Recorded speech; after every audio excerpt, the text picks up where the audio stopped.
जय हिंद। इस वीडियो में हम देखेंगे कि एएससी सेंटर साउथ में इंडियन आर्मी रिलेशन भर्ती जो आपका 10 जनवरी से शुरू होने वाला है उसका पूरा डिटेल बताएंगे कि बैच कितना का वहां पे बनता है, टाइम क्या दिया जाता है, किस टाइप से ट्रैक होता है, रोड रनिंग करवाया जाएगा या आपका ग्राउंड रनिंग करवाया जाएगा। और साथ ही साथ इस वीडियो में बताएंगे कि आपको कौन कौन सी डॉक्यूमेंट्स लेकर जाना आवश्यक होगा, मतलब कि बैच टाइम किस टाइप से ट्रैक है, कितने बच्चों को पकड़ा जाता है और डॉक्यूमेंट्स कौन कौन से वहां पे रिलेशन भर्ती में लगती है, ये सारी जानकारी आपके साथ क्लियर करने वाले हैं। देखिए सबसे पहले मैं आपको बता दूं कि बैच टाइम के बारे में जो भी बताऊंगा ना वो पिछले साल के अनुसार, पिछले साल 2-3 बार जो भर्ती हुआ उसके अनुसार मैं आपको जानकारी बताऊंगा। ऐसा नहीं कि मैं अधिकारी हूं और मैं आपको जो बोल दिया वही आपका बैच बनने वाला है। जो पिछले साल भर्ती चला था उसके अनुसार बैच टाइम के बारे में पूरा डिटेल बता रहा हूं, ठीक है। अब आपके मन में ये सब सवाल आ रहा होगा कि मैं जो एक बार भर्ती किया था तो उस समय 70 का बैच बना था और ये तो बता रहे हैं यहाँ पे 60, तो 10 का डिफरेंस हो गया। तो भाई कभी कभी आगे पीछे कम हो सकता है, लेकिन एक एवरेज बताना माने रखता है। लेकिन यह भी चीज है कि बैच टाइम को निश्चित रूप से बताना मुश्किल है, लेकिन एवरेज बता सकते हैं क्योंकि अलग अलग कभी कभी होता है बच्चे अधिक पहुंचे तो उसके हिसाब से अधिक बच्चों का भी बैच बनता है, कभी कभी कम भी बैच बन जाता है। तो ऐसा नहीं कि आपको 100-200 का डिफरेंस रहता है, कुछ 10-20 के आसपास का ही डिफरेंस रहता है। तो देखिए सबसे पहले मैं आपको बता दूं कि उस जगह पे एक बार भर्ती जो आपका हुआ था, जो लेटेस्ट में हुआ था भर्ती, तो 50 से 60 बच्चों का बैच बन रहा था, ठीक है। और केवल 50 बच्चों का, और उसमें से जो बच्चों को लिया जाता 50% ले लिया जा रहा था, मतलब 20-25 इस टाइप से बच्चे को ले ही लिया जा रहा था। और एक बार करीबन 1 साल हो गया तो उस समय जो आपका भर्ती हुआ था वो आपका उसमें से बच्चे को जो बैच बन रहा था वो आपका 70 के बैच बन रहा था, ठीक है। और उसमें से जो बच्चों को लिया जा रहा था 35-40 इस टाइप से बच्चों को लिया जा रहा था। और बाकी टाइमिंग में कोई भी चेंजिंग नहीं है, टाइमिंग आपको पूरा फुल दिया जाता है, प्रॉपर 5 मिनट 40 सेकंड 45 सेकंड इस टाइप से आपको टाइमिंग दिया जाता है।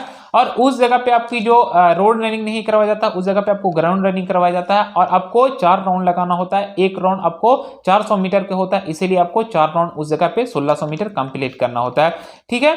बाकी यहाँ पे बैच टाइम के बारे में डिटेल के बारे में समझ गया। अब मैं आपको बता रहा हूँ डॉक्यूमेंट्स के लेकर कौन कौन सी आपको डॉक्यूमेंट्स लेकर जाना आवश्यक होगा। आप बहुत ही ध्यानपूर्वक सुनेंगे और समझेंगे, एक एक डॉक्यूमेंट्स को आप नोट करते जाएंगे, ध्यानपूर्वक सुनेंगे। देखिए ऑलरेडी पहले मैं यहाँ पे नोट कर लिया हूं ताकि मैं एक भी डॉक्यूमेंट्स का नहीं छोड़ूंगा और सभी डॉक्यूमेंट्स को आप नोट करते जाएंगे।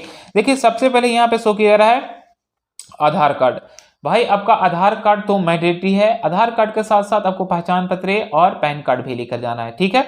नेक्स्ट आपका all educational certificate, all educational certificate लेके जाना है, मार्कशीट सर्टिफिकेट जो भी प्रोविजनल वगैरह है सब कुछ आपको लेकर जाना होगा, ठीक है।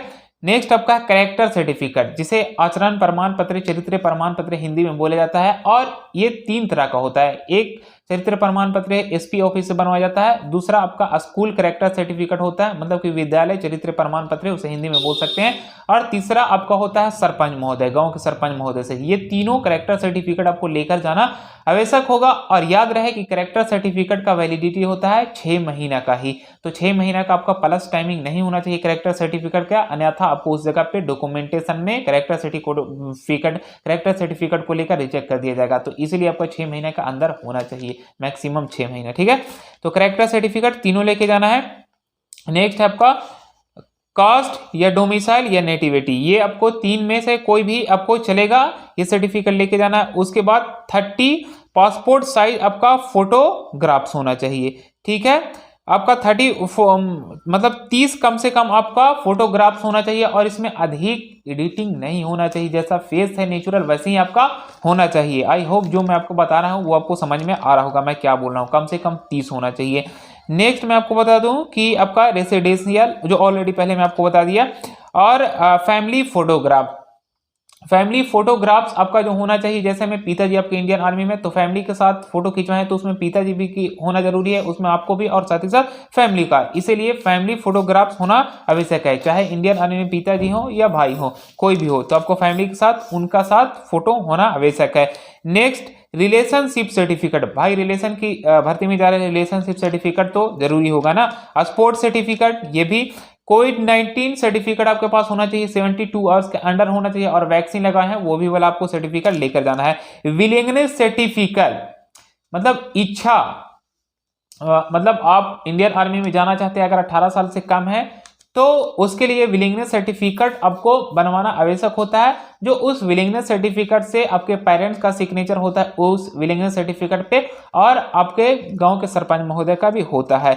नेक्स्ट आपका no risk certificate, no risk certificate भी लेकर जाना है। एनओसी सर्टिफिकेट वो भी लेकर जाना है। अनमैरिड सर्टिफिकेट जिसे अविवाहित प्रमाण पत्र बोला जाता है, ये सभी आपको सर्टिफिकेट लेकर जाना है। जितना भी डॉक्यूमेंट्स का डिटेल था वो मैं आपके साथ शेयर किया, लेकिन उससे पहले मैं आपको बता दूं, ये जितना भी डॉक्यूमेंट्स का डिटेल बताया वो सभी डॉक्यूमेंट्स ओरिजिनल लेके जाना। ओरिजिनल के साथ साथ 2 या 3 जीरोक्स आपको हर हाल में घर ही से ऑलरेडी पूरा जीरोक्स करवा के लेकर जाना। आई होप मैं आपको साथ जो भी जानकारियां शेयर किया वो आपको पूरा डिटेल के साथ समझ में आ गया होगा। फिर हम नेक्स्ट क्लास मिलेंगे ऐसी ही खबरों के साथ। जय हिंद।